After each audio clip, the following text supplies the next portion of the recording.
Buenos días, pues vamos a empezar. ¿Hay alguna duda, algún comentario, alguna crítica? No, maestro, todo muy bien. ¿Todo muy bien? Muchas Perfecto. gracias. Todo bien, maestro. Bueno, a ver, entonces, ya vimos la demanda de amparo, ya vimos la competencia, vimos quién puede promover, vimos los antecedentes de los actos reclamados y de los conceptos de violación. También una forma de crear, elaborar conceptos de violación, la suspensión provisional, la estrategia en caso de que le nieguen la suspensión provisional con el recurso de queja que existe, ¿no? El recurso de queja urgente. Y vamos a hablar sobre las pruebas. Les había yo comentado que en materia de amparo, pues las pruebas el tema de las pruebas lo teníamos que dividir en varias partes, ¿no? Entonces, dentro de los cuales está la carga de la prueba, está... Entonces,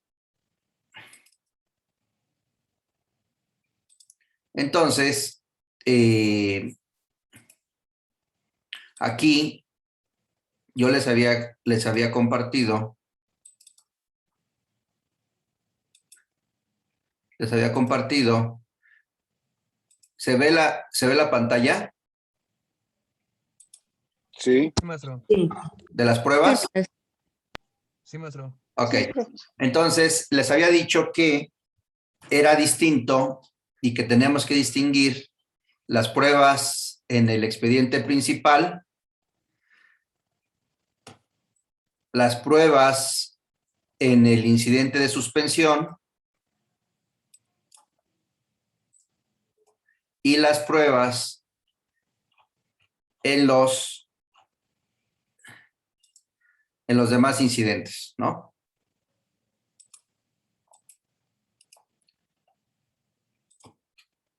En los demás incidentes. Y en todos estos casos tendríamos que distinguir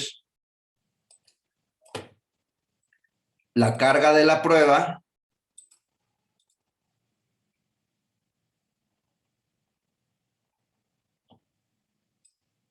los tipos de prueba y la estrategia probatoria.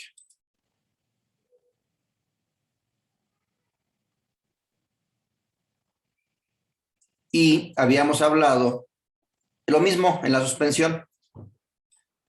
La carga de la prueba, quién debe probar, las pruebas, o sea, las reglas especiales de las pruebas. ¿Las reglas especiales de qué? Para abundar un poquito más en nuestro estudio y la estrategia probatoria. ¿Las reglas especiales de qué? Las reglas especiales de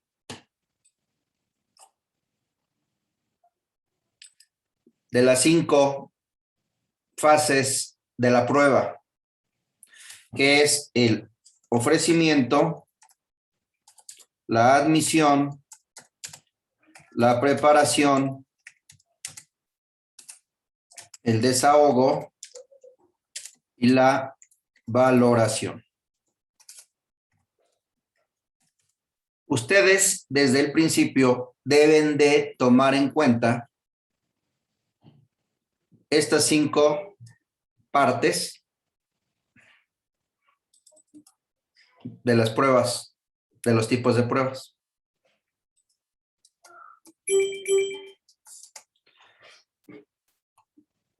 Es decir, la admisión, el ofrecimiento, la admisión, la preparación, el desahogo y la valoración. Si no toman en cuenta ustedes esto desde el principio, se van a meter en problemas.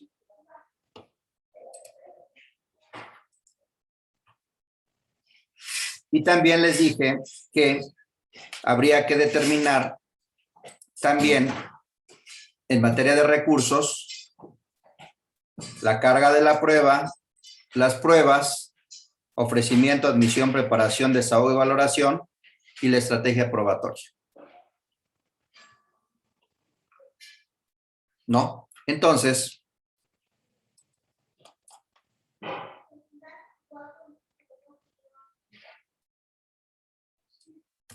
nos regresamos para no perdernos.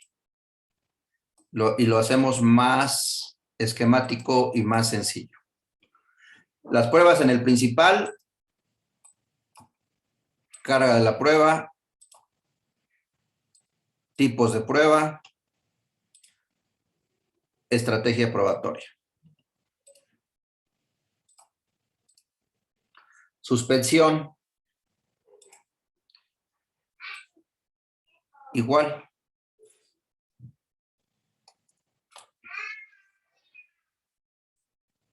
Igual.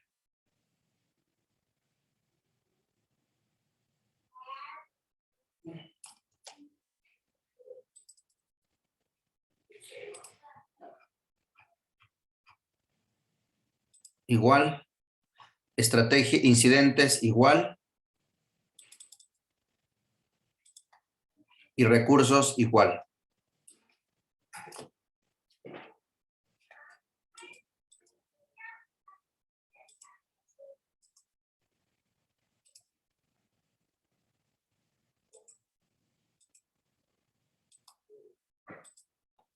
Entonces, ayer platicamos sobre las pruebas dentro del incidente de suspensión y hablamos de las pruebas dentro del principal. Y habíamos hablado que los objetos de las pruebas son distintos.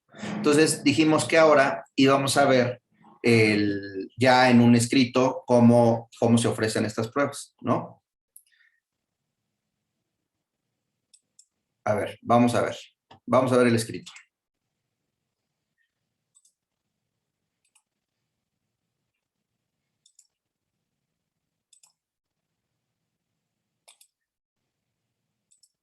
A ver. Vamos a regresar a nuestro escrito. Vamos a regresar a nuestro escrito de nuestra demanda de amparo.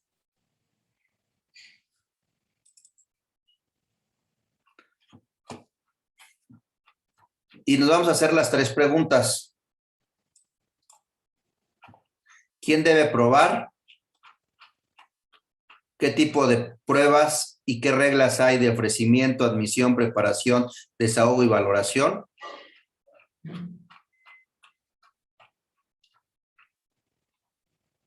¿Y cuándo debo probar?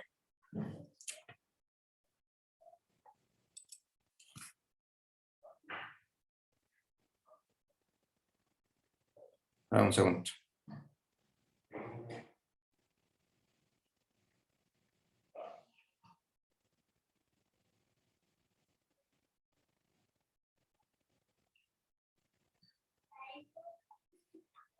Entonces, aquí, acuérdense que aquí lo que debemos de acreditar son los hechos constitutivos.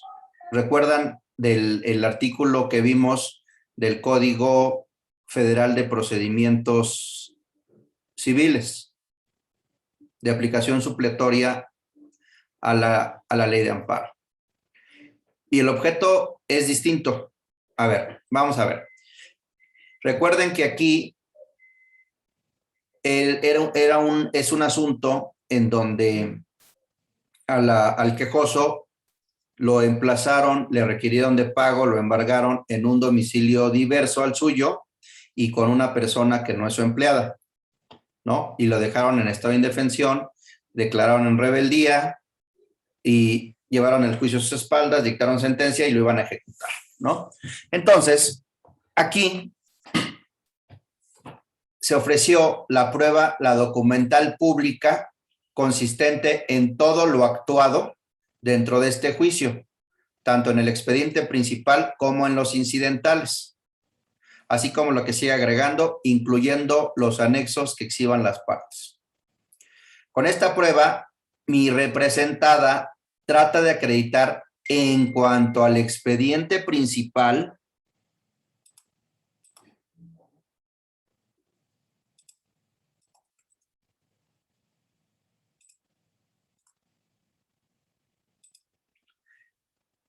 la existencia de los actos reclamados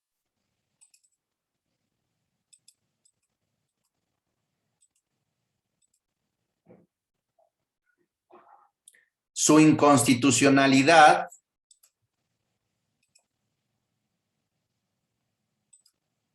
así como su interés jurídico, en este caso.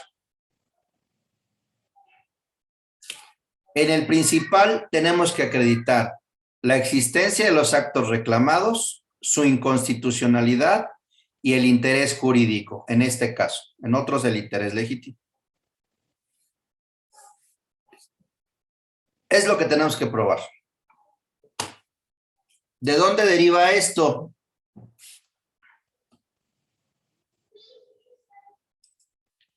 Ya lo habíamos visto.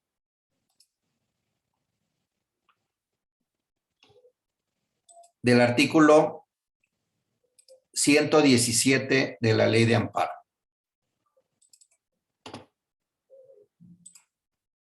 Son 3 en el principal. Tenemos que acreditar. No, bla, bla, no. Tenemos que acreditar la existencia de los actos reclamados, su inconstitucionalidad y el interés jurídico en este caso.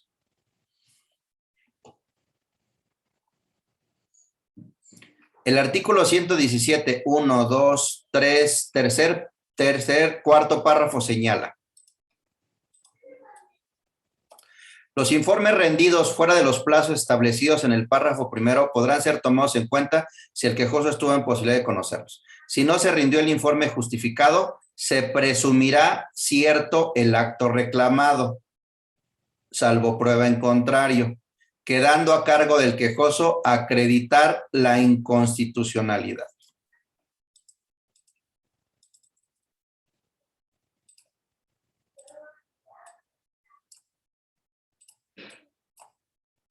Quedando a cargo del quejoso acreditar su inconstitucionalidad.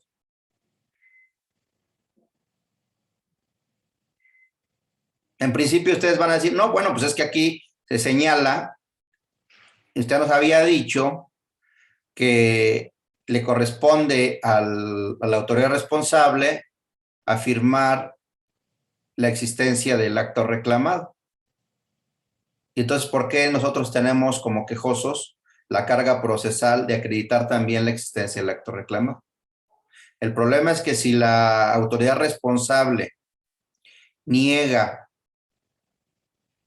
el acto reclamado y ustedes, el quejoso, no lo acredita, les van a sobreseer el juicio, ¿no?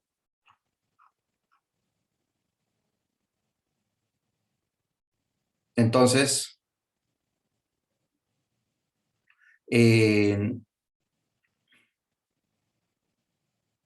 aquí señala que si no se rindió el informe justificado, se presumirá cierto salvo prueba en contrario.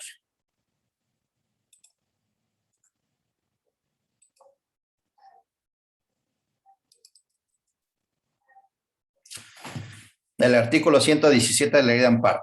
Pero el tema es que si no, si sí rinde el informe y lo niega, ustedes tienen la carga de la prueba de acreditarlo, el quejoso, ¿no? Ahora, hay otro tema. El artículo 108 de la Ley de Amparo establece los requisitos de la demanda de amparo. Y dentro de los requisitos, en la fracción quinta señala que bajo protesta de decir verdad, los hechos o abstenciones que constituyan los antecedentes del acto reclamado.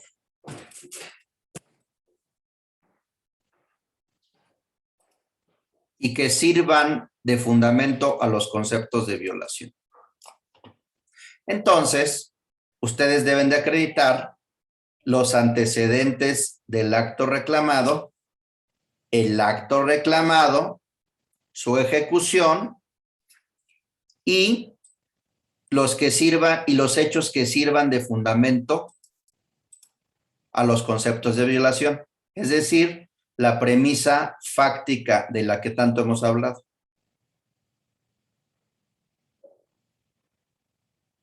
Los antecedentes del acto reclamado y los antecedentes que sirvan de fundamento a los conceptos de violación. Es decir, los hechos constitutivos de los actos reclamados y los hechos constitutivos de los conceptos de violación. Eso es lo que hay que probar. Entonces, si ustedes lo ven de manera lógica, todo cuadra. Vamos a verlo. Todo cuadra. Miren.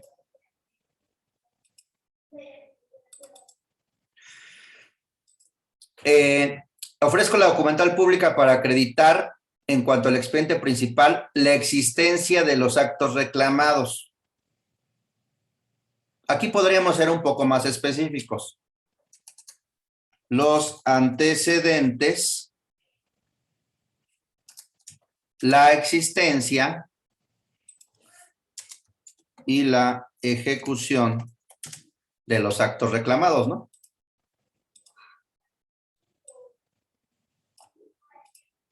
Es decir, el artículo 108, fracción quinta.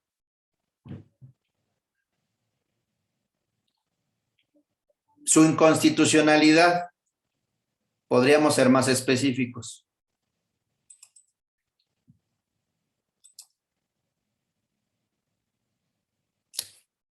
Los antecedentes. Podríamos ser más específicos así, por ejemplo, miren.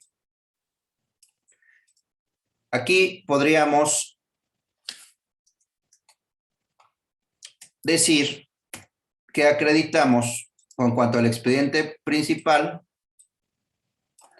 los antecedentes, 1, de los actos reclamados y 2, de los conceptos de violación.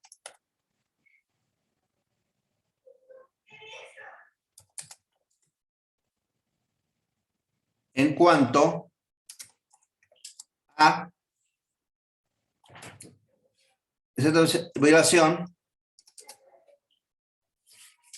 así como su interés jurídico,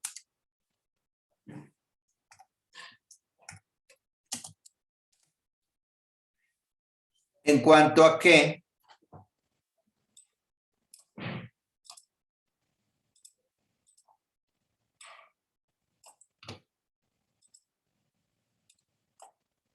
los antecedentes de los actos reclamados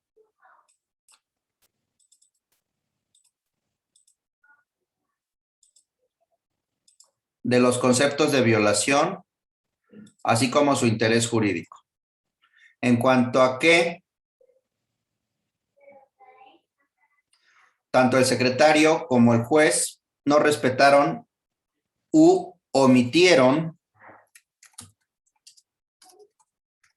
respetar las formalidades esenciales del procedimiento relacionadas con el requerimiento de pago, embargo y emplazamiento, y tramitaron un juicio a espaldas de mi representada, dejándola en total estado de indefensión.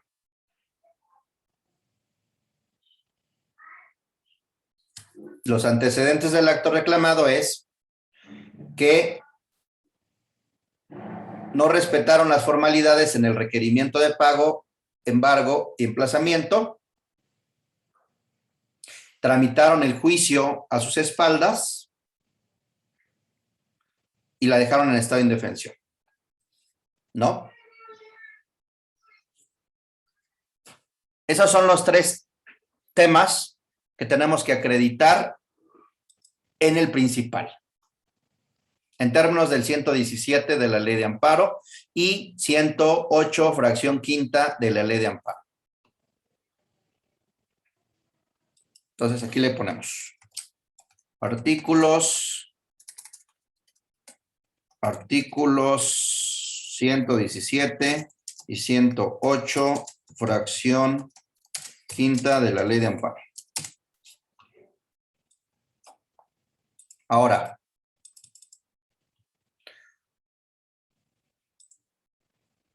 con esta prueba mi representada trata de acreditar en cuanto al incidente de suspensión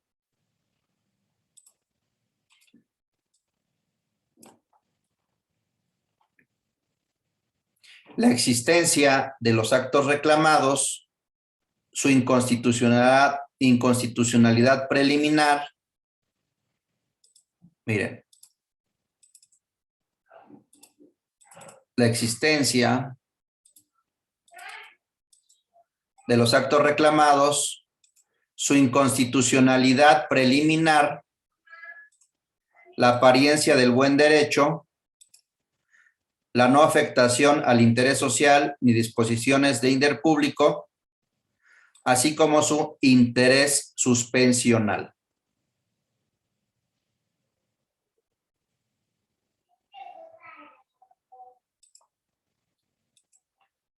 Estos son los requisitos que debe de acreditar en el incidente de suspensión. La existencia de los actos reclamados, su inconstitucionalidad preliminar, la apariencia del buen derecho, la no afectación del interés social, ni la de disposiciones de orden público y su interés suspensional. ¿De dónde sacamos esto? Acuérdense que nosotros habíamos señalado que esto deriva del artículo 142 de la Ley de Amparo, 125, 128, fracción primera, 138, 128, fracción segunda y 138.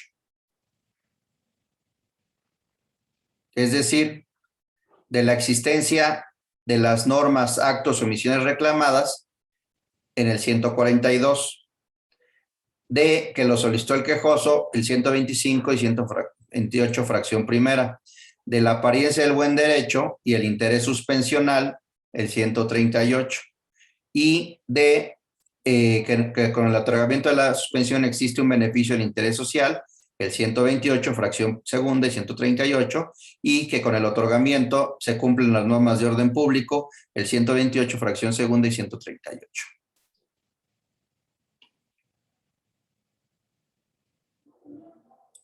¿Se acuerdan? ¿Se acuerdan que vimos esto, no? O sea, entonces,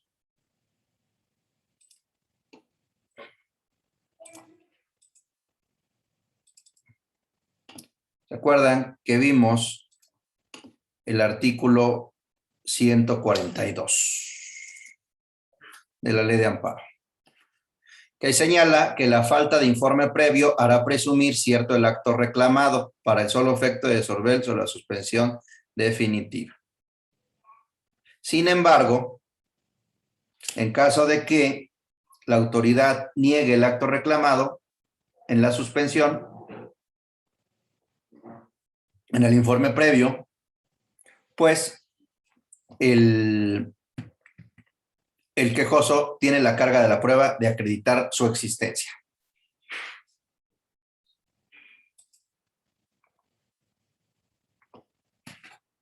Y luego también vimos que en el 138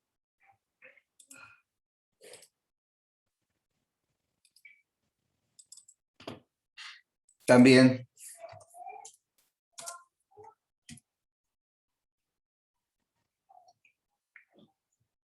tenemos que acreditar la apariencia del buen derecho, la no afectación al interés social y la no contravención de disposiciones de orden público.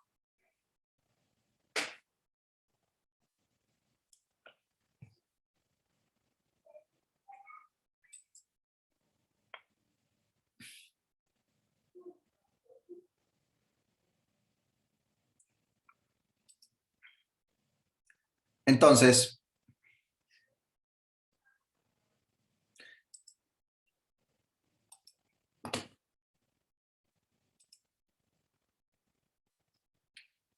vamos a ver ahora.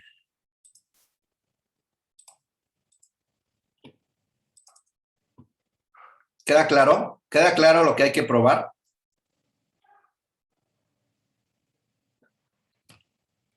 Sí, maestro.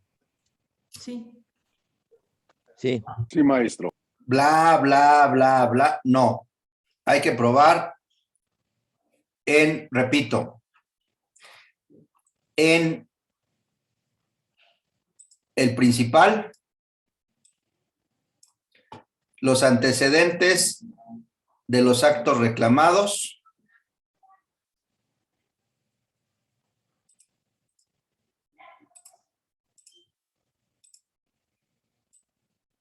los antecedentes de los conceptos de violación y su interés jurídico.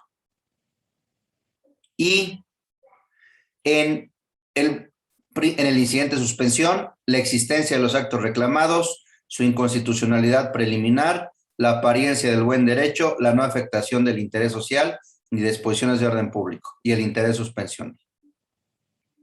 Ahora, considero que estas pruebas acreditarán las apuntadas afirmaciones porque se trata de documentos públicos que tienen pleno valor probatorio, con base en el artículo 202 del Código Federal de Procedimientos Civiles. Aquí se está hablando del ofrecimiento, está pidiendo que se admita, no tiene una preparación ni un desahogo especial, pero sí tiene una regla de valoración. Entonces, cuando ofrezcan su prueba, deben de señalar las reglas del ofrecimiento, de admisión, de preparación, de desahogo y de valoración. ¿Por qué? A pesar de que no es un requisito, a pesar de eso, si ustedes lo hacen en caso de que les cometan una violación a uno de los 5 pasos, va a ser más fácil atacarlo mediante un recurso porque van a identificar en qué fase se cometió la violación, en el ofrecimiento, en la admisión, en la preparación, en el desahogo, en la valoración. Entonces, documental pública, consistente en el informe que expida el Instituto Nacional Electoral respecto de los siguientes aspectos.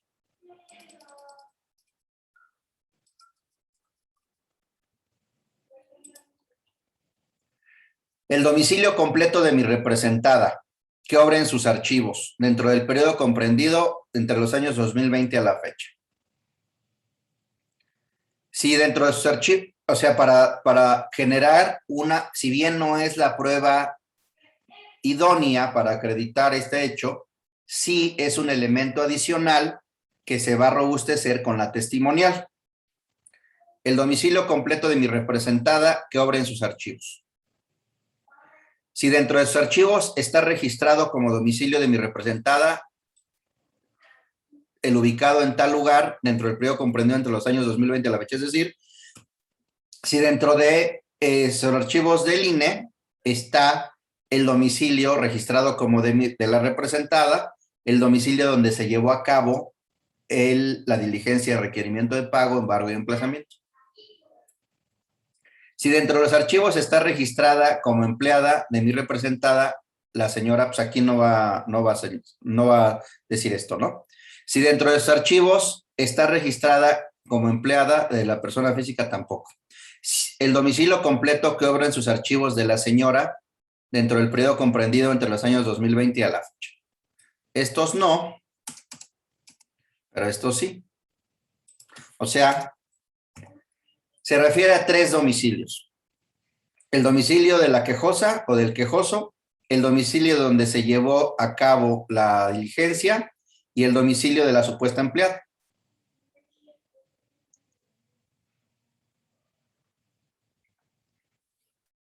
Con esta prueba, mi representada trata de acreditar en cuanto al expediente principal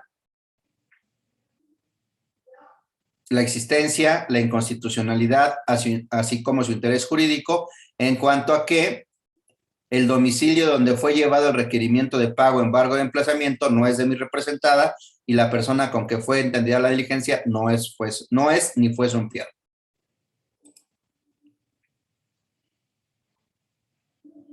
¿No? Luego, acuérdense que aquí hay una regla especial en el artículo 121 que tienen que acreditar con anterioridad que ya solicitaron dicha información. Entonces, manifiesto bajo protesta de decir verdad que mi representada, por medio del suscrito, ya solicitó dicho informe con anterioridad, como lo acredito con la solicitud del informe debidamente sellado de recibido por su destinatario, que acompaño como anexo 2, del cual manifiesto bajo protesta que es copia íntegra e inalterada del correspondiente documento impreso. Entonces, ya lo pidieron.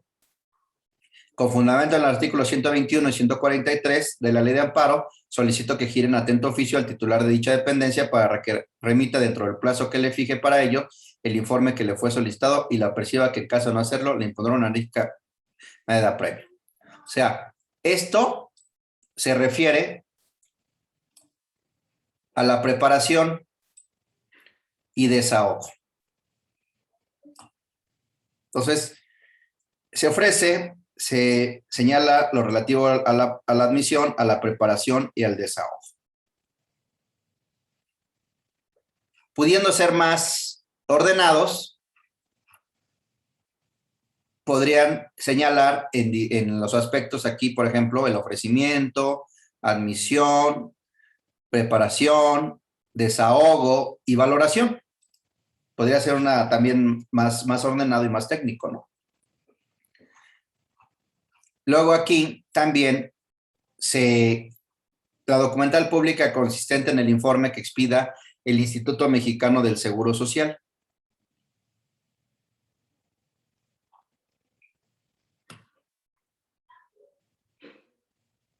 ¿Qué domicilio está de la quejosa?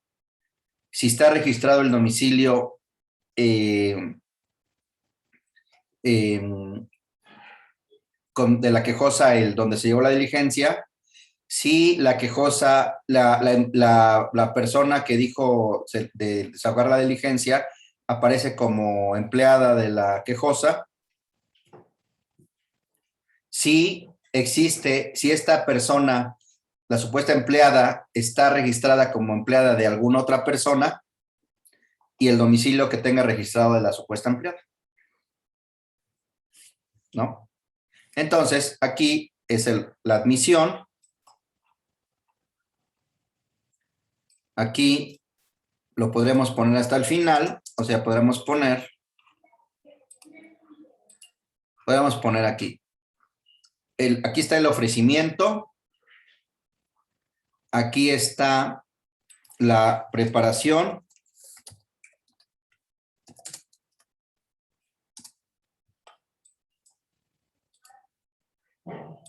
Aquí está el desahogo.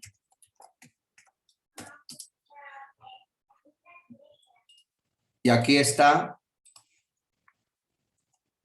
puede ser una forma más técnica de ofrecer sus pruebas de valoración, ¿no? ¿Ya vieron?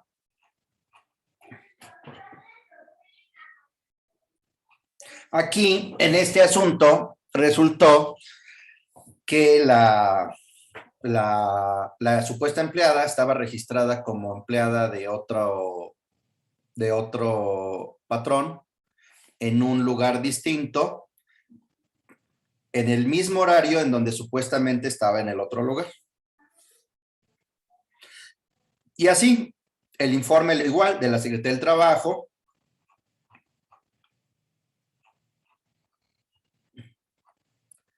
Relaciones Exteriores, Secretaría de Hacienda y Crédito Público, Servicio de Administración Tributaria,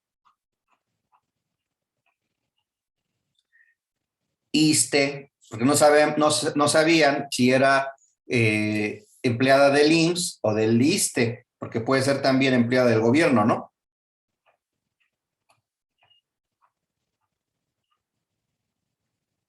También las escrituras públicas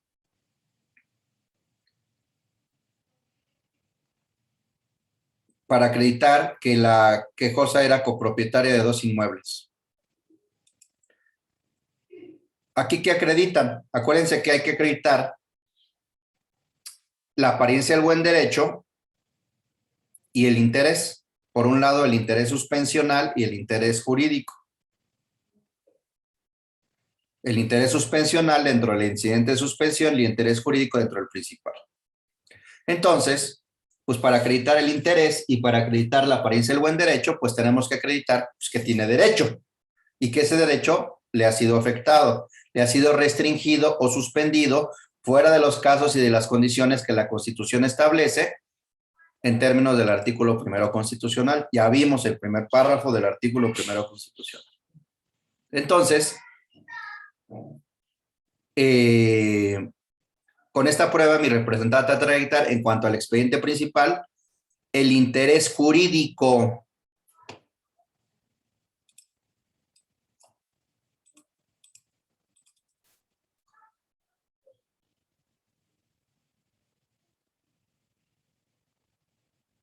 En cuanto a los bienes que le pueden ser embargados en ejecución de la sentencia de manera inminente señalada como acto reclamado. Y en cuanto al incidente de suspensión, la apariencia del buen derecho y su interés suspensional.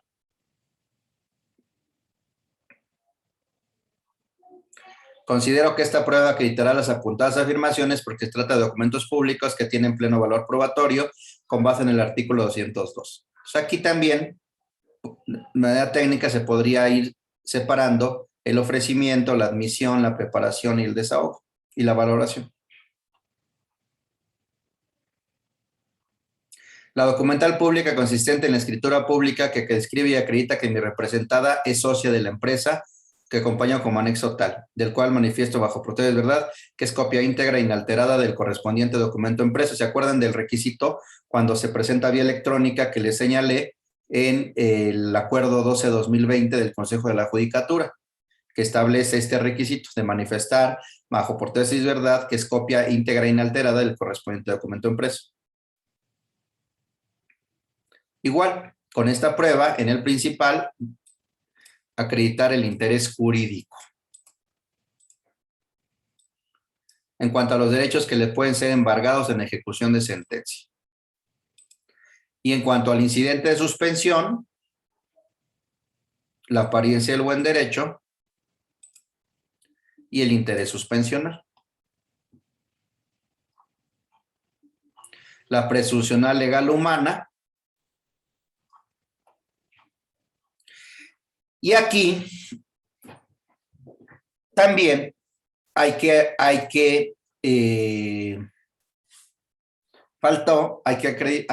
ofrecer también la prueba de inspección al lugar para ver si la descripción del lugar donde vive y de donde se llevó la diligencia y la testimonial para acreditar cuál es el domicilio y dónde habita la quejosa, ¿no? Y qué empleados tiene.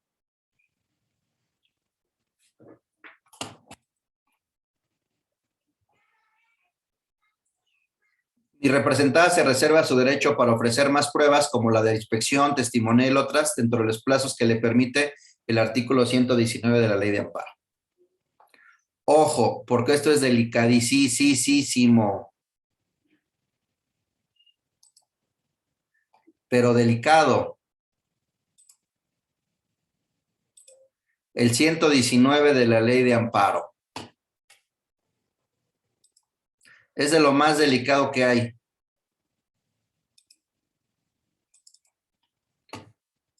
Porque normalmente los plazos se cuentan hacia adelante, pero en materia de amparo, en el expediente principal, se cuentan hacia atrás.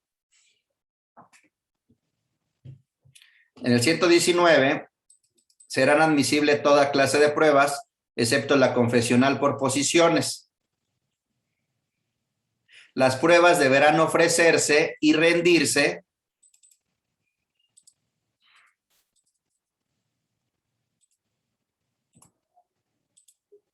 en la audiencia constitucional.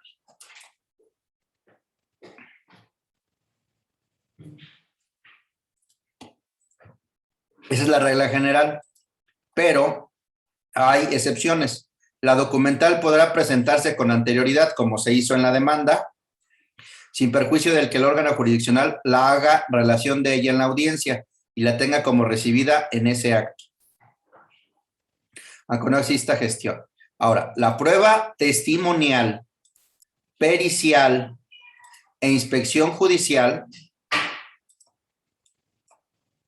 o cualquier otra que amerite un desahogo posterior, ojo, deberá ofrecerse a más tardar 5 días hábiles antes de la audiencia constitucional, sin contar el del ofrecimiento ni el señalado para la propia audiencia. Ahorita les enseño a esto. El plazo no podrá ampliarse con motivo del diferimiento de la audiencia. Es decir, si ustedes no ofrecieron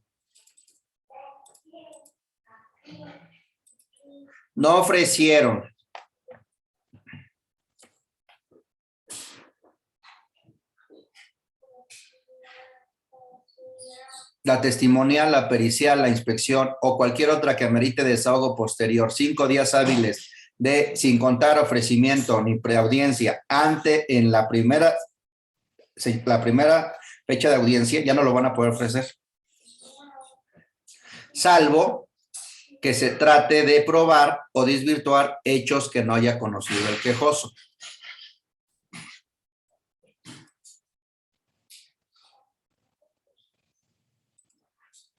Probar o desvirtuar hechos que no haya podido ser conocidos.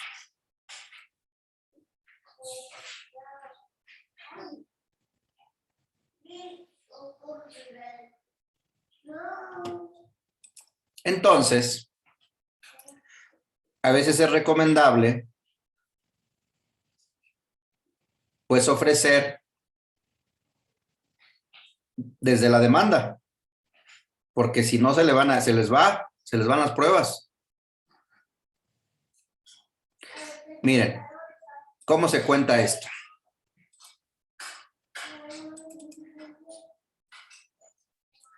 A ver.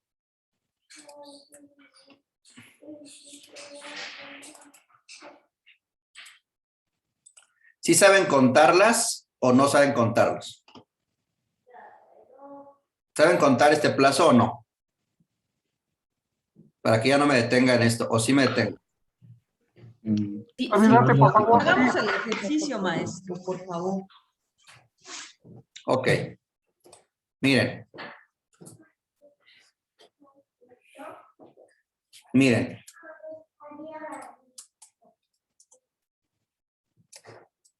Vamos a suponer que este es lunes, martes, miércoles, jueves, viernes, sábado, Aquí también hay varias trampas procesales. Vamos a suponer que la audiencia, vamos a suponer que este es, bueno, por ejemplo, hoy es 4, ¿no? Hoy es 4, 5, 6, 7, 8, 9, 10, 11, 12, 13,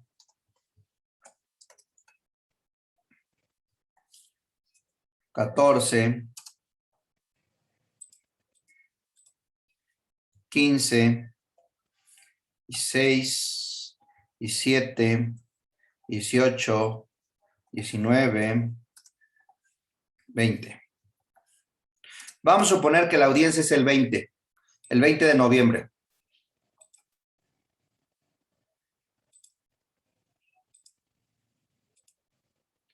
Entonces, el 119 señala que tienen que ofrecerse con 5 días hábiles de anticipación, sin contar la fecha de la audiencia y la fecha del ofrecimiento.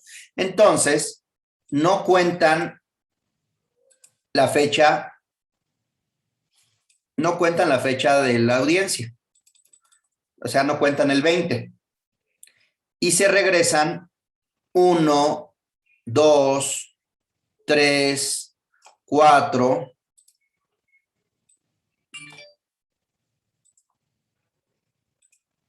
1, 2, 3, 4, 5. 1, 2, 3, 4, 5. Y tampoco cuentan la fecha del ofrecimiento.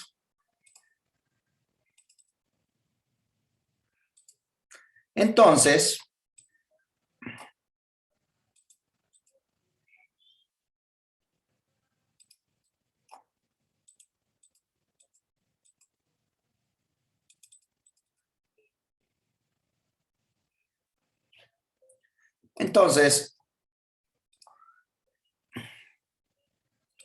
si son 5 días antes de la audiencia el 20, sin contar la fecha de la audiencia y sin contar la fecha del ofrecimiento, no cuento fecha de audiencia, entonces me regreso 1, 2, 3, 4, 5.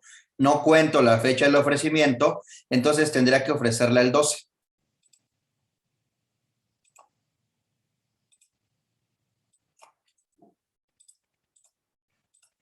¿Ya vieron? No cuento la fecha del ofrecimiento, no cuento la fecha de la audiencia y le ofrezco 5 días antes. 1, 2, 3, 4, 5. Pero ojo, no se confíen porque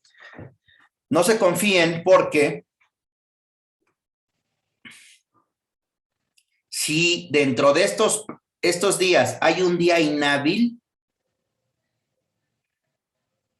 tienen que saltarse el día inhábil y regresarse un día más. Por ejemplo, vamos a ver la ley de amparo. Vamos a ver la ley de amparo.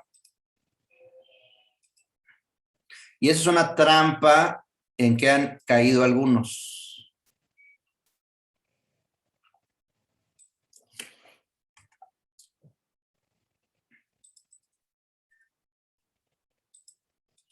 Cuidado con esto. Artículo 19 de la ley de amparo. Son hábiles para la promoción, substanciación y resolución de los juicios de amparo todos los del año, con excepción de los sábados y domingos, 1 de enero, 5 de febrero, 21 de marzo, 1 y 5 de mayo, 14 y 16 de septiembre, 12 de octubre, 20 de noviembre. 20 de noviembre. Vamos a suponer, ahora vamos a hacer el ejercicio. Vamos a hacer el ejercicio que el 20 de noviembre es inhábil.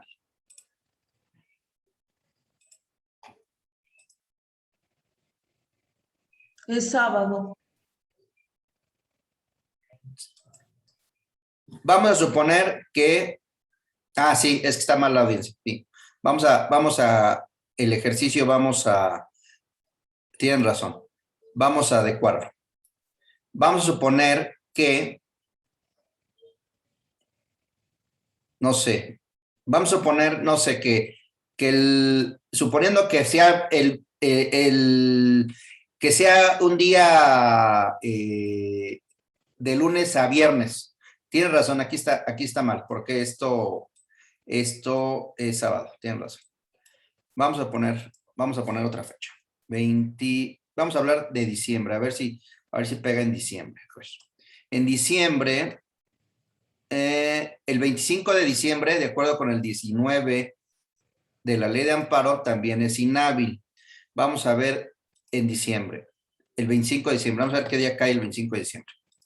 A ver. Tienen razón. A ver. Déjenme ver el diciembre. A ver. 25 también cae sábado. Cae sábado. A ver, entonces un día de la ley de amparo que caiga en el 12 de octubre. Vamos a ver qué día cayó el 12 de octubre. Ah, el 12 de octubre es martes. Entonces vamos a hacer el ejercicio. Vamos a hacer el ejercicio con el 12 de octubre. A ver. A ver. El 12 de octubre es martes.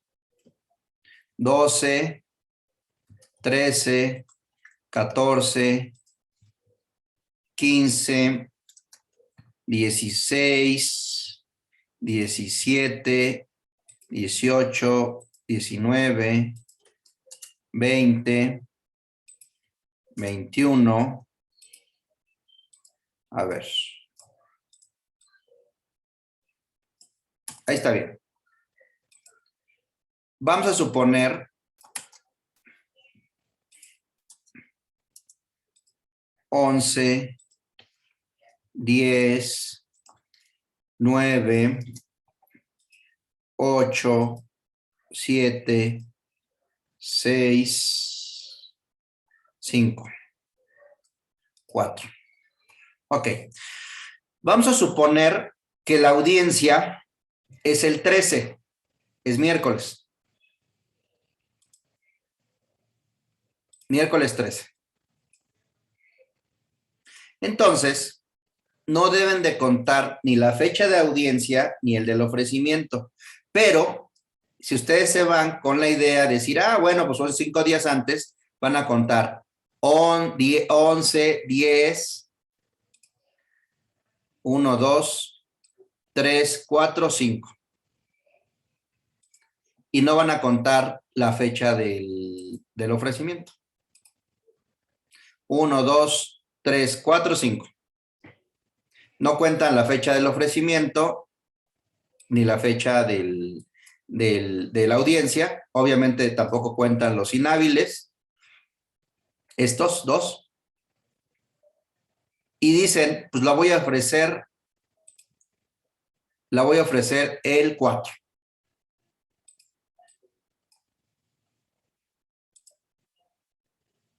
Pero no tomaron en cuenta que el 12 también era inhábil, de acuerdo al artículo 19 de la ley de amparo. Entonces,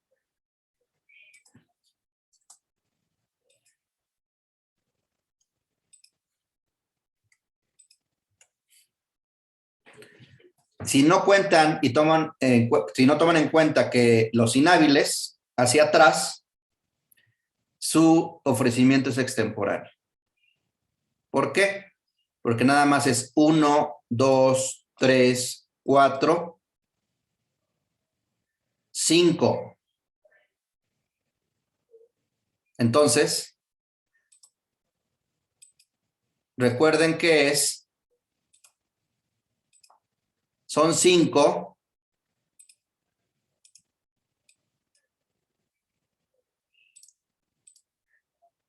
sin contar la fecha del ofrecimiento, ni la audiencia, ni los inhábiles. Eso no lo dice la ley de amparo, los inhábiles, lo señala la jurisprudencia. Entonces busquen la jurisprudencia que señala que dentro del plazo para ofrecer las pruebas no deben de contarse los inhábiles. Entonces, aquí, pues es inhábil este, es inhábil este, es inhábil este. Aquí está la fecha de la audiencia y está 1, 2, 3, 4, 5. Y tampoco se debe contar, pues, la fecha del ofrecimiento. No se cuenta la del ofrecimiento. No se cuenta la de la audiencia ni los inhábiles. Entonces tendrían que haberlo ofrecido el primero. Yo he visto asuntos en donde han perdido juicios por esto, por no tomar en cuenta los inhábiles de los plazos hacia atrás. Entonces, tengan mucho cuidado, ofrézcanlo mucho antes de que no estén jugando con estos plazos, que es delicadísimo. Ya no van a poder ofrecer las pruebas, la inspección, la pericial, la testimonial y las que ameriten un desahogo posterior. ¿Cuáles son las que ameritan un desahogo posterior? Pues la documental, en vía de informes. Las que no se desahoguen por su propia y especial naturaleza. Entonces, una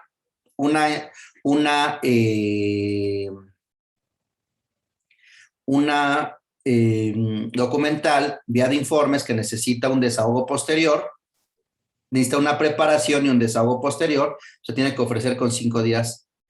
Así nos lo establecía la vieja ley de amparo. Eso fue una regla que generó en la jurisprudencia. Y después de la jurisprudencia la pasaron ya a la ley de amparo. No, es que estoy ofreciendo la documental, entonces la puedo ofrecer hasta la audiencia. Pues sí, pero el 119 señala la inspección, la testimonial, la pericial y cualquier otra que amerite desahogo posterior. Pues la documental, la vía de informes. Y si no, se los van a desechar.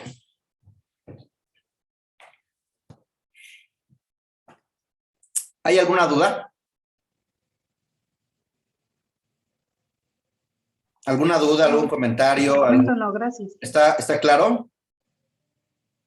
Sí, está claro, son muchas reglas extras. Sí, son varias reglas. Pero ustedes en su análisis, para organizarlo y ordenarlo, tienen que carga de la prueba, pruebas en particular, ofrecimiento, admisión, preparación, desahogo y valoración y estrategia probatoria, probática.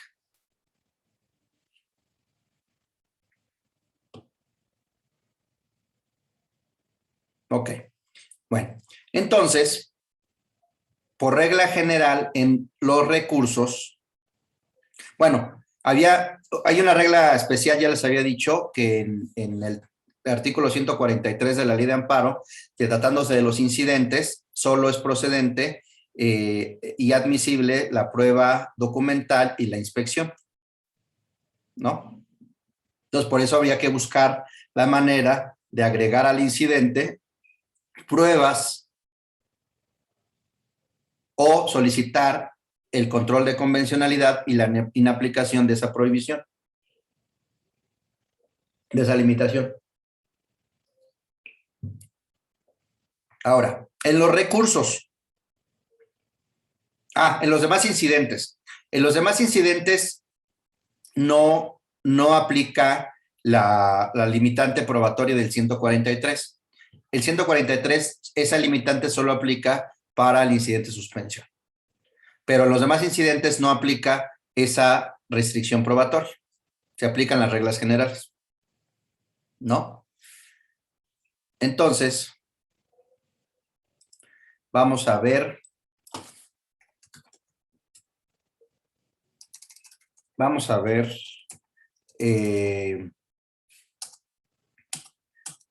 vamos a ver el artículo 66 de la Ley de Amparo en los incidentes. En los incidentes,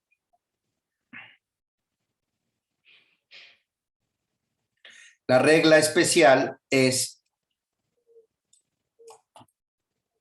ustedes tienen que pensar ya, no de manera genérica de las pruebas, sino tienen que pensar en el ofrecimiento, admisión, preparación, desahogo y valoración. A ver, en los incidentes, el artículo 67 señala que las pruebas que en el escrito con el cual se inicia el incidente deberán ofrecerse las pruebas en que se funden. O sea, desde el principio.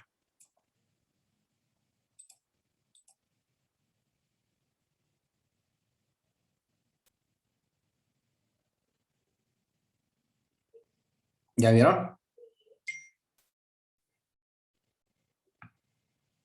Entonces, en cuanto al ofrecimiento, hay una regla especial.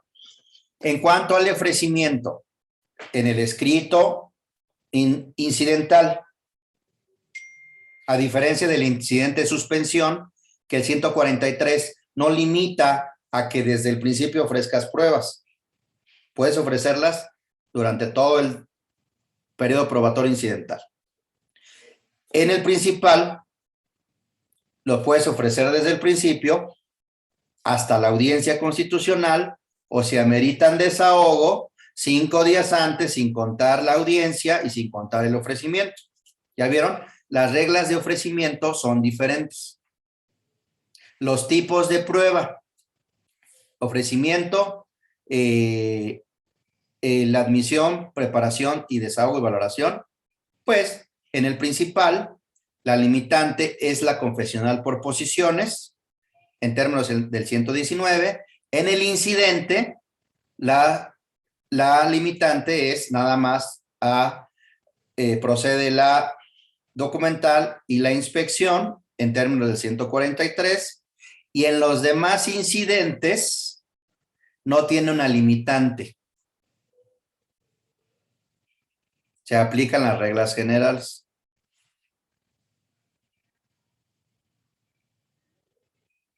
En la valoración no hay una regla diferente para el principal, para los incidentes de suspensión y para los incidentes en general.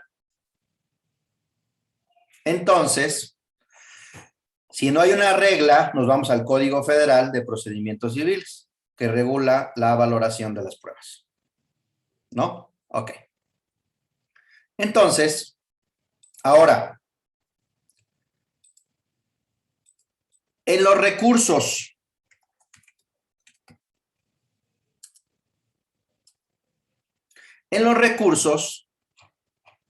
hay un artículo.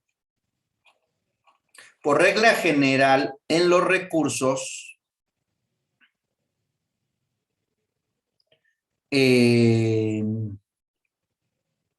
no procede ofrecer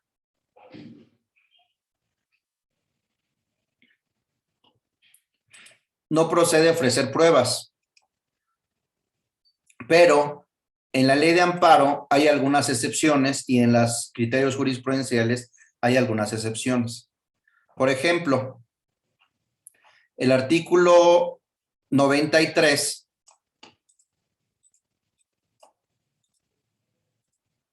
de la Ley de Amparo establece que en materia de revisión, en la fracción séptima, solo se tomarán en consideración las pruebas que hubieran sido rendidas ante la autoridad responsable o el órgano jurisdiccional de amparo.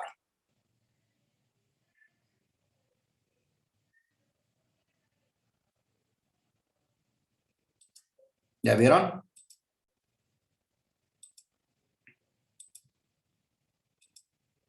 Solo las pruebas que se hubieran rendido ante la autoridad responsable o ante el órgano jurisdiccional. Salvo aquellas que tiendan a desestimar el sobreseimiento fuera de audiencia.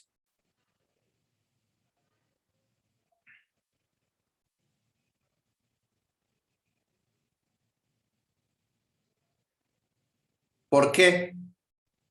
Porque aquí, si el sobreseimiento se da fuera de audiencia, es decir, antes de que se celebre la audiencia, pues no le dieron la posibilidad al quejoso de ofrecer sus pruebas en la audiencia. Recuerden que la regla general es que las pruebas se ofrecen en la audiencia. Entonces, si el sobreseimiento se da antes de la audiencia, es decir, si se concluye el proceso antes de la celebración de la audiencia, pues el quejoso en revisión contra ese auto puede ofrecer las pruebas porque estuvo imposibilitado para ofrecer pruebas porque él las iba a ofrecer en la audiencia.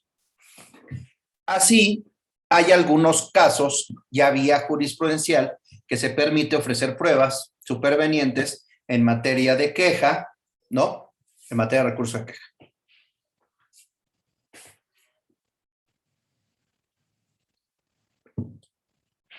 Por ejemplo, la queja contra el desechamiento de la demanda. Ahí es posible ofrecer pruebas. Entonces, tienen que, caso por caso, ver si es necesario ofrecer pruebas, ¿no? Hay una regla, una última regla, que es importante que conozcan, que es la del 75 de la Ley de Amparo.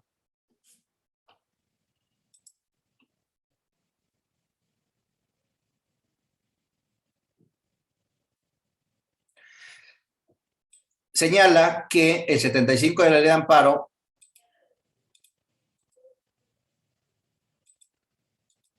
no se admitirán ni se tomarán en cuenta las pruebas que no se hubieran rendido ante la autoridad responsable.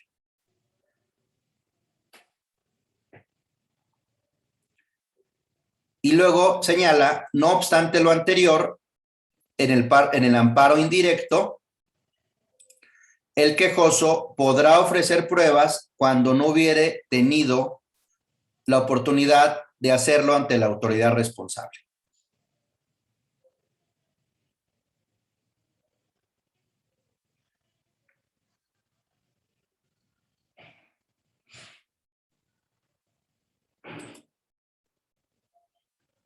Amparo indirecto podrá ofrecer pruebas cuando no hubiere tenido la oportunidad. Por ejemplo, en este caso, pues el quejoso no tuvo oportunidad de ofrecer las pruebas ante la autoridad responsable. Pues porque no lo notificaron, lo requirieron de pago y lo emplazaron en un domicilio distinto y con una persona que no era su empleado.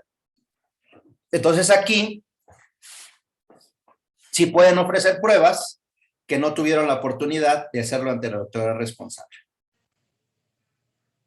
Híjole, ya se me fueron las pruebas. ¿Qué hago? Ya se me fue el plazo. ¿Qué hago? Las restricciones en cuanto al plazo son para las partes, no para el juez. Entonces, podrían solicitar, en términos del artículo 75, párrafo tercero, aquí habla del órgano jurisdiccional.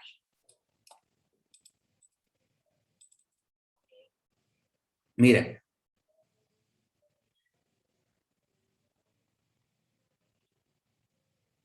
Aquí habla del quejoso.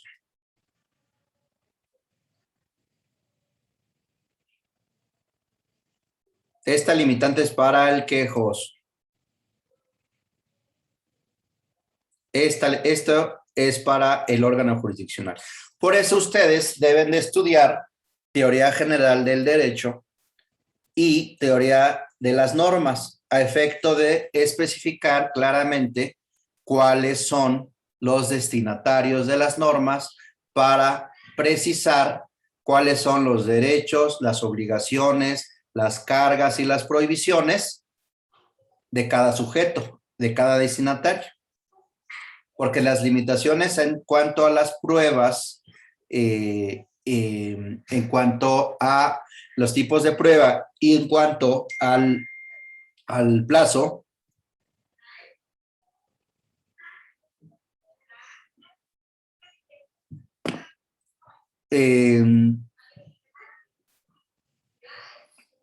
son para las partes, pero hay una regla para el órgano jurisdiccional. Señala que deberá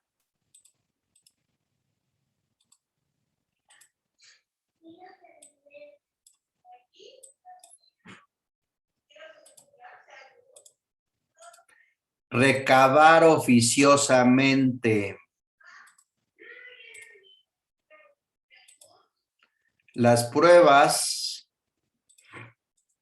rendidas ante la responsable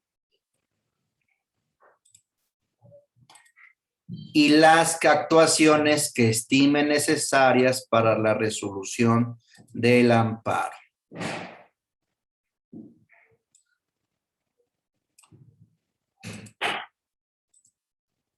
Es que no las considere necesarias. Bueno, tendrás que fundar y motivar por qué no las consideraste necesarias. Ya se me fueron las pruebas. Con fundamento en el artículo 75, párrafo tercero de la Ley de Amparo, te pido que recabes oficiosamente las siguientes pruebas que son necesarias para la resolución del asunto por esto y por esto. ¿Por qué?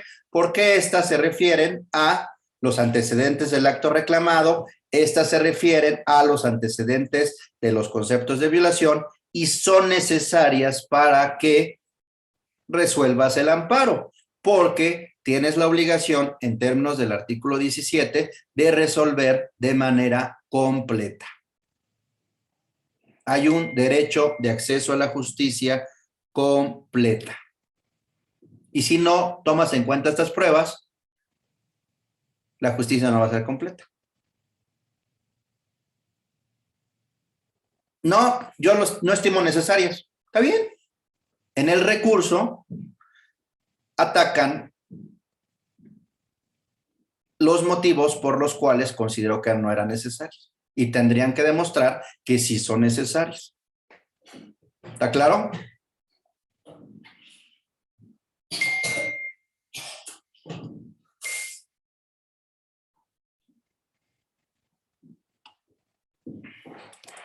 Ok. Permítame un segundo.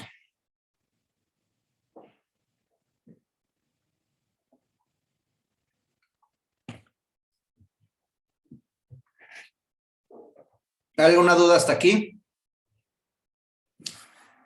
¿No? ¿Está muy claro? Maestro, Eu, buenos días. o el que nada sabe, nada teme. Pasó. Una pregunta. Por ejemplo, al día de ayer veíamos una de las pruebas que se ofrecieron Sí. es recabar los datos ante el Seguro Social, Telmex, INE, etc. Sí. Entonces, esa prueba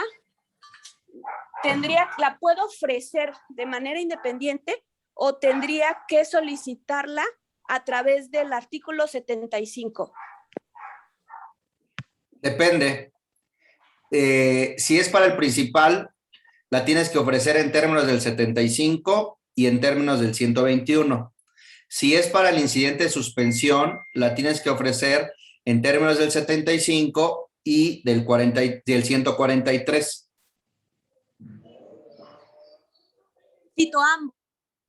¿Mandé? Cito ambos artículos. Sí.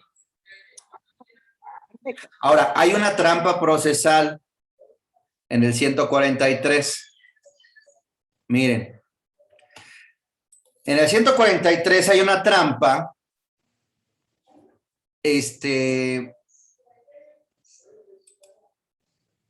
Miren, en el tercer párrafo del 143 hay una trampa. Miren lo que señala. Artículo 143. Para efectos de este artículo, no serán aplicables las disposiciones relativas al ofrecimiento y admisión de las pruebas en el cuaderno principal.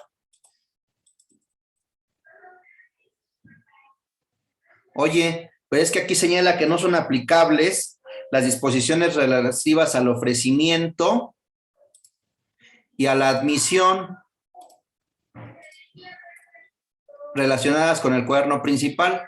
Entonces, no es aplicable la regla de que tengo que tengo que acreditar que ya lo solicité con anterioridad, con tiempo. Ojo, no se vayan por estrategia y por seguridad, cumplan de más y pídanlo antes, porque he visto casos en los que, oye, es que tienes, por ejemplo, en el tema de la inspección, es que tienes que formular el cuestionario y tienes que darle copia a todos. Oye, pero es que no, esto está en el 119, es el principal, y aquí me dice el 143 que no se aplican esas reglas. Pues no, te prevengo o te desecho por la celeridad procesal, te desecho la inspección. Oye, pero es que aquí dice el tercer párrafo que no se aplican las reglas del principal. Entonces les pueden desechar las pruebas. Mejor cumplan de más y cumplan antes, ¿no? Luego,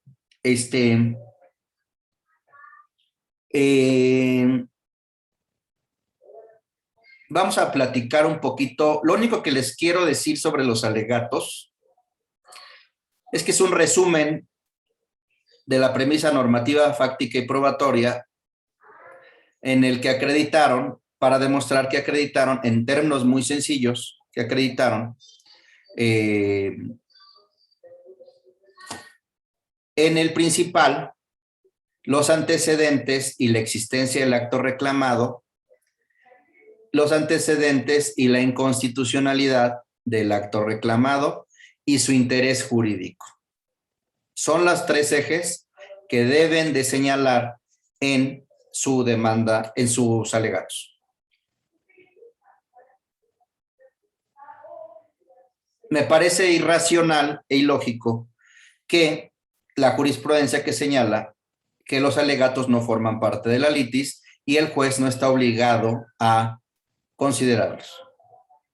Entonces, ¿para qué existe esa fase procesal? Pues si no los va a considerar, no tiene la obligación de considerarlos, ¿para qué existe la fase procesal? Entonces, yo creo que atendiendo al principio, al derecho de acceso a la justicia con las debidas garantías, debería de poder salir, deberían de tomar en cuenta los alegatos, atendiendo al principio de congruencia, exhaustividad y de una justicia completa. No dejan en estado de indefensión a ninguna de las partes, porque todas las partes pueden ofrecer sus alegatos, presentar sus alegatos, ¿no? En cuanto a la sentencia, es importante que ustedes vean desde la demanda los efectos. Miren, si no señalan ustedes los efectos, van a tener un problemón al final. ¿Se acuerdan que cuando revisamos la demanda había un capítulo de efectos perseguidos? Con fundamento en el artículo 77 de la Ley de Amparo, le pido que conceda el amparo y protección a mi representada para el efecto de que las autoridades responsables o las que lo sustituyan dejen insubsistente la diligencia de requerimiento de pago, embargo, emplazamiento, así como todo lo actuado con posterioridad para que mi representada pueda defenderse. Emplazamiento: el amparo concedido en su contra tiene como efecto dejarlo insubsistente y reponer el procedimiento desde esa actuación. Emplazamiento en juicios ejecutivos mercantiles: nulidad del emplazamiento. comprende el requerimiento y embargo practicados. ¿Por qué? Porque ustedes tienen que señalar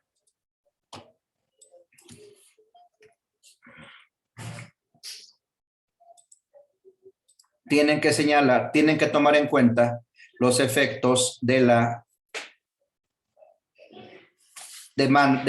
sentencia. Y aquí los efectos están en el artículo 77. Entonces, los efectos son distintos si el acto reclamado es de carácter positivo. Si es de carácter positivo, se restituirá al quejoso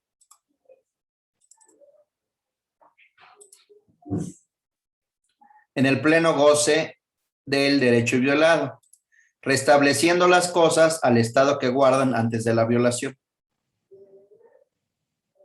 Por eso, se pide la nulidad del emplazamiento y todo lo actuado, es decir, se restablecen las cosas, se regresan las cosas al estado en que guardaban antes de la violación, antes de que le requirieran de pago en un domicilio distinto y que lo emplazaran por una persona que no es su voluntad. Y si es de carácter negativo o implique una omisión, obligar a la autoridad responsable a respetar el derecho y a que cumpla lo que exige la misma. Por ejemplo, un amparo contra la omisión de respetar el derecho de petición. No me ha contestado, pues contéstale, ¿no? Por eso es importante que cuando se traten, por ejemplo, de omisiones, señalen específicamente la norma que obliga a hacer a la autoridad. Para que en amparo, para que en la sentencia sea muy sencillo, o si les niegan el amparo, puedan ustedes atacar.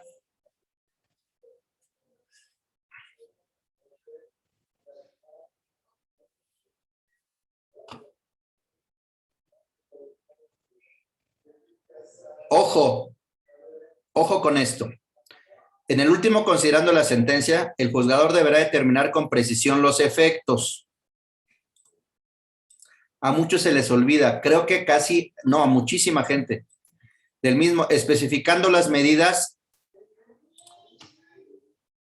que las autoridades o los particulares deban adoptar.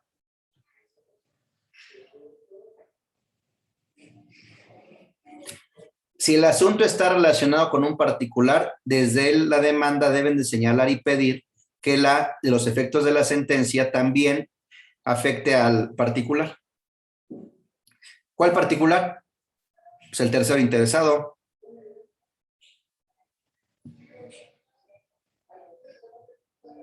Por ejemplo,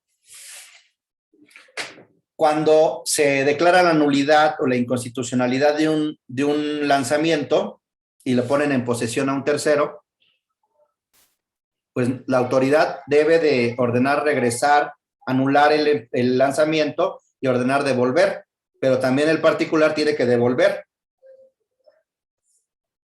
Entonces aquí tanto la autoridad como el particular debe de adoptar diversas acciones para el cumplimiento de la sentencia. Muy pocos toman en cuenta esto. Solo se van contra las autoridades. Ok. Bueno. Las sentencias, aquí lo importante es que toda sentencia tiene unos resultandos, unos considerandos y unos puntos resolutivos. Y aquí,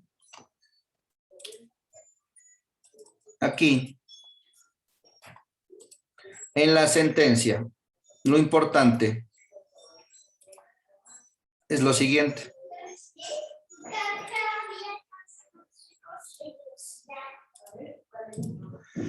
En la sentencia es importante que ustedes tomen en cuenta lo siguiente.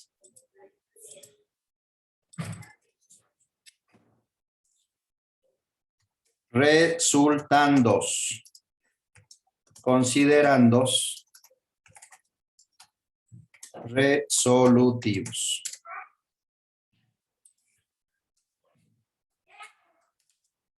Resultandos, considerandos y resolutivos.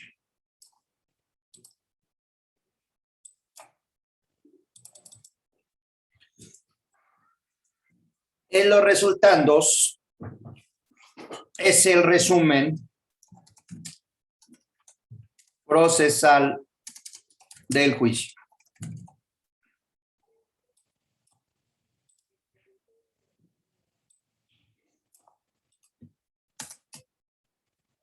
Aquí tienen que revisarlo muy bien por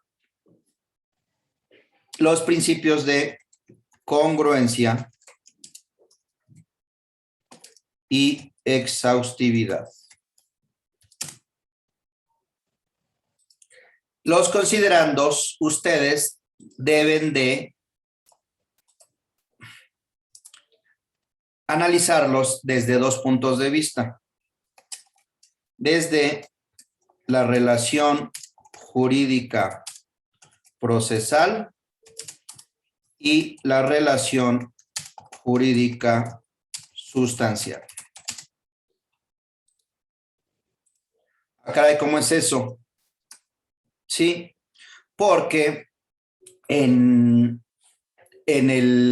los considerandos se establece un capítulo de presupuestos procesales.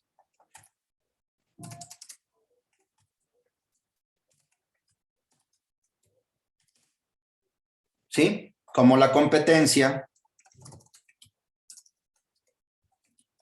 la personalidad, la vía, etcétera.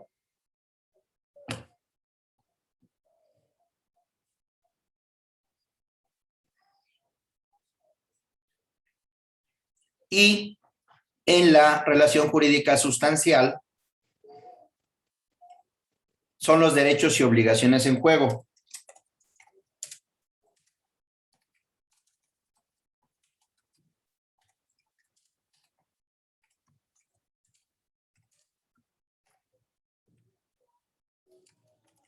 Que existen antes del juicio. Y aquí tienen que tomar en cuenta y tienen que dividir para analizar la sentencia en la premisa normativa que utilizó el juez, la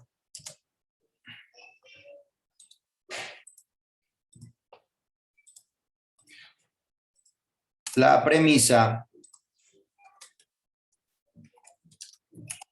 fáctica que utilizó el juez y la premisa probatoria.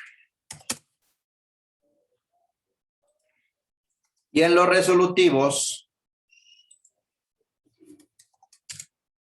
los efectos, es decir, si el acto, efectos, si el acto es de carácter positivo,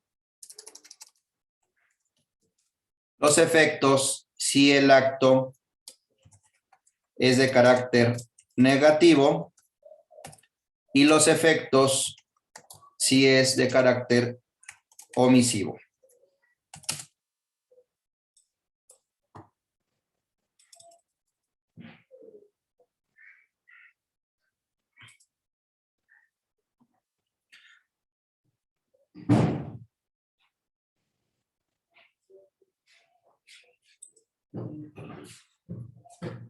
Y aquí es muy importante, pues eso es lo que ustedes tienen que encontrar en su sentencia. La premisa normativa es que derechos humanos, toma en cuenta el juez, y es decir, el núcleo del derecho y sus restricciones. ¿Se acuerdan cuando vimos los conceptos de violación? Que era el núcleo del derecho, el principio de indisponibilidad y sus restricciones. En la premisa fáctica tiene que tomar en cuenta los antecedentes de los actos reclamados y de los conceptos de violación.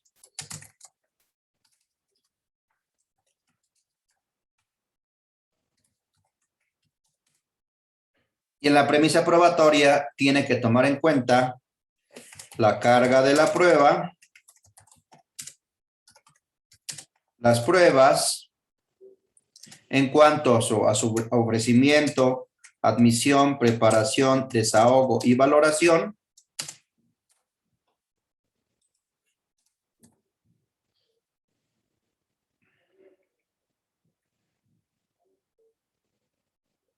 ¿Ya ven cómo es todo está conectado? No es a ver qué le encuentras a la sentencia. Es una estrategia, es un orden, porque si les violan los antecedentes de los actos reclamados y los conceptos, es decir, si no toma todos los antecedentes o le agrega, viola el principio de congruencia. Es decir, si le quita o le agrega. Si no respeta la carga de la prueba ni el ofrecimiento, admisión, preparación, desahogo, evaluación de las pruebas, hay violaciones a la premisa probatoria. Si no toma en cuenta los derechos humanos, el núcleo y las restricciones y el principio de indisponibilidad, viola la premisa normativa.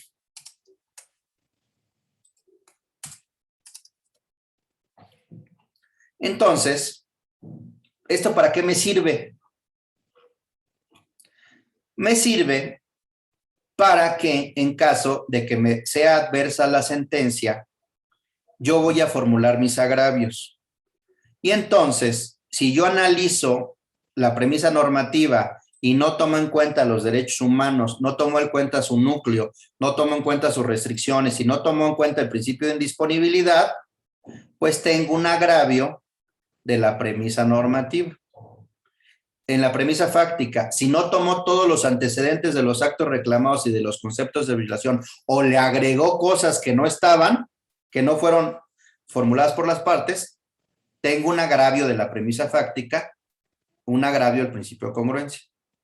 Si en la premisa probatoria valoró indebidamente las pruebas, le imputó la carga de la prueba a una parte que no la tenía, pues hay un agravio de la premisa probatoria. Entonces, cuando formulen sus recursos y sus agravios, es recomendable dividirlos en tres. Los recursos, el agravio que va en contra de la premisa normativa, el agravio que va en contra de la premisa fáctica y el agravio que va en contra de la premisa probatoria. Así va a ser más fácil. Vamos a poner un ejemplo. Vamos a suponer que el juez niega el amparo y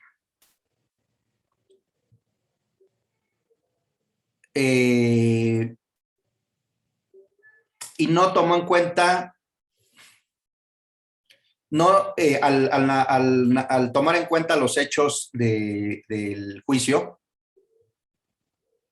anula el emplazamiento, pero no anula el requerimiento de pago y el embargo. No lo señala, nada más se va con el emplazamiento y todo lo demás, pero no se pronuncia sobre el requerimiento de pago y el embargo.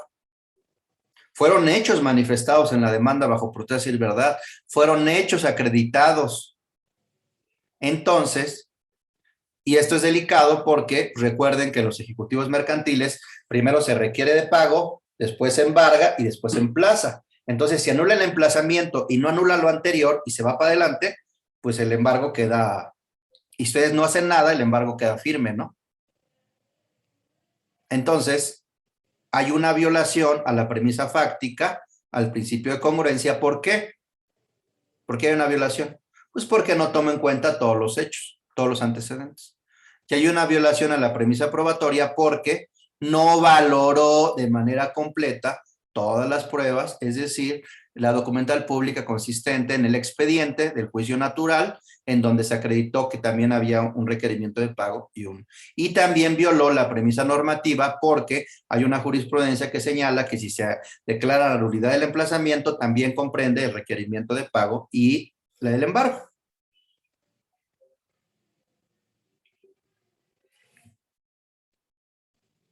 ¿Está claro?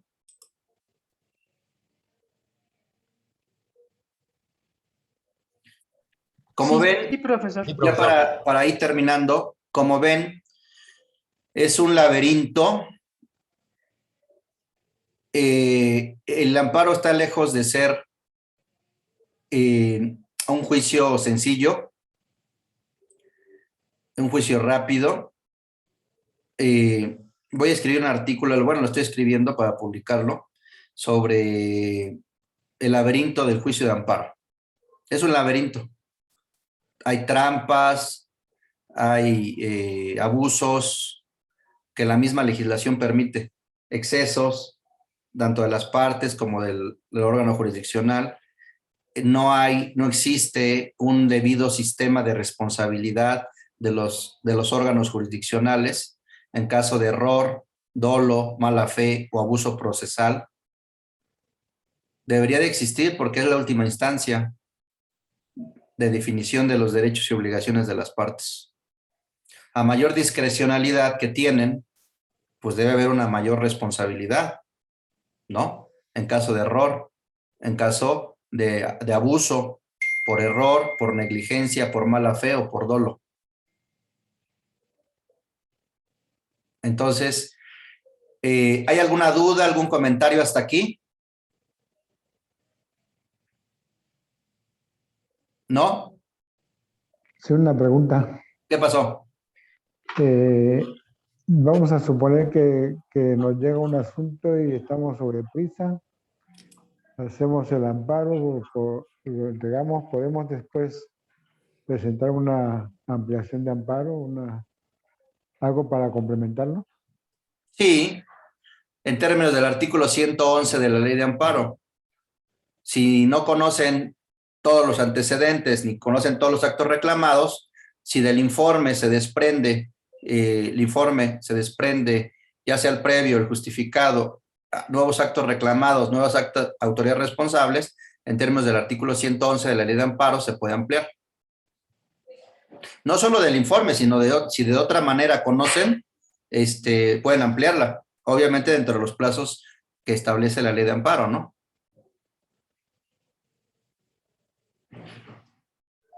¿Sí? ¿Queda claro?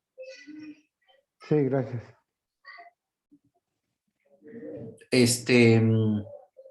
Ahí tengan mucho cuidado porque el artículo 111 les permite ya sea presentar una nueva demanda de amparo o presentar una ampliación.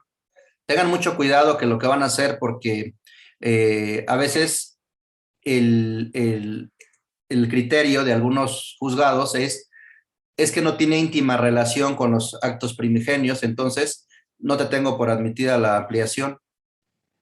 Se pueden quedar sin defensa. Entonces ahí lo que puede ser es que presenten una nueva demanda de amparo y soliciten la acumulación. Acumulen o no acumulen, ya les admitieron la demanda.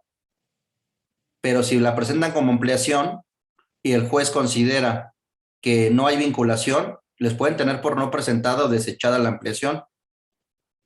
Entonces tengan cuidado con eso. ¿Hay alguna duda, algún comentario ya para terminar? Mañana les voy a explicar ya mañana es nuestro último día, ya no se van a desmañanar. Mañana les voy a explicar sobre los recursos vamos a explicar un poquito más, ahondar un poquito más en la sentencia y en los recursos. Y terminamos nuestro curso y les voy a platicar sobre el abuso procesal en el juicio de amparo. Es un tema poco explorado, no solo en el juicio de amparo, sino el abuso procesal en los procesos, ¿no? Está muy pobremente regulado, puede ser tema de tesis interesantes. Ese va a ser mi protocolo de investigación en el doctorado, el abuso procesal y los medios de defensa, ¿no? Porque el abuso procesal lo puede realizar las partes o el órgano jurisdiccional o los terceros, ¿no? Y hay poca defensa. Además, por ejemplo, no hay costas en el juicio de amparo. No hay costas. Entonces, ¿cómo sancionas y cómo resarces el daño que te genera el abuso procesal de una suspensión? Ah, no, pues es que hay garantía. Está bien, garantía. Y todo lo que tienes que hacer para tramitar, demandar el pago de la garantía. En la suspensión hay garantía. Pero, ¿y si no le señalan garantía? ¿Qué va a pasar? ¿No? O a veces la garantía es insuficiente para resarcir todos los daños que se generaron, ¿no? Que se generaron con motivo de un abuso procesal en el juicio de amparo. Bueno, entonces, nos vemos mañana para terminar nuestro curso. Ya vamos a terminar de acomodar las clases, no he tenido tiempo, pero ya en la primera oportunidad ya subimos las clases y vamos a subir un link con todas las clases a efecto de que las puedan ver. Y estaba yo pensando en el próximo curso que hay un tema interesante sobre el compliance. Ese es muy interesante porque si ustedes leen todos los libros que hay o los que puedan encontrar, hablan de la prevención de riesgos. Sin embargo, se basan solo en la prevención de riesgos mediante el cumplimiento normativo. Lo único que hacen, o lo que yo he visto que hacen, es, ¿tienes estas obligaciones? Cúmplelas y ya reduce tu riesgo. Pues eso lo puede hacer cualquiera. O sea, puedes leer la ley, buscar las obligaciones y ya, cúmplelas. Me parece que una de las partes importantes del compliance debe ser las causas de exclusión de responsabilidad. Es decir, las causas de exclusión de responsabilidad en materia penal, las causas de exclusión de responsabilidad en materia civil, las causas de exclusión en materia laboral, las causas de exclusión de responsabilidad en materia administrativa y así. Ahí sí hay una verdadera reducción de riesgos. Eso no lo he visto mucho en todas las manos. Eso, o estaba pensando, ya para terminar, en un curso de la defensa de la defensa. Hay un libro que se llama La defensa de la defensa, es decir, cómo se debe defender el abogado y cómo se debe proteger el abogado. Defendemos a los demás muy bien, pero nos desprotegemos a nosotros mismos, ¿no? Entonces, ¿cómo nos defendemos? Y nos protegemos desde antes con los contratos de prestación de servicios y los objetos de los contratos y la responsabilidad civil en la que podemos incurrir o la responsabilidad penal o administrativa o laboral. Podría ser también un tema interesante. Déjenme pensar, o vayan pensando a ver qué sería más interesante, el de la defensa o el del compliance en las causas de exclusión de responsabilidad en diversas materias, ¿no? Es también un campo de trabajo bueno. Ok, entonces, ¿no hay nada? ¿Dudas, comentarios? ¿Nada? Yo tengo una Comercial duda, nada profesor. más, maestro. ¿Qué pasó? ¿Eu? Comercial nada más. ¿Qué pasó? Respecto de la convocatoria que hiciste de reunirnos, bueno, hay compañeros que sí se han proporcionado sus datos. Bueno, solamente pues hacer extensiva la invitación por los que no no han visto. Perfecto. Y si quieren, bueno, que vayan subiendo sus datos, ¿no? Nombre y teléfono y a qué se dedican. Es Órale, pues. cuanto, gracias.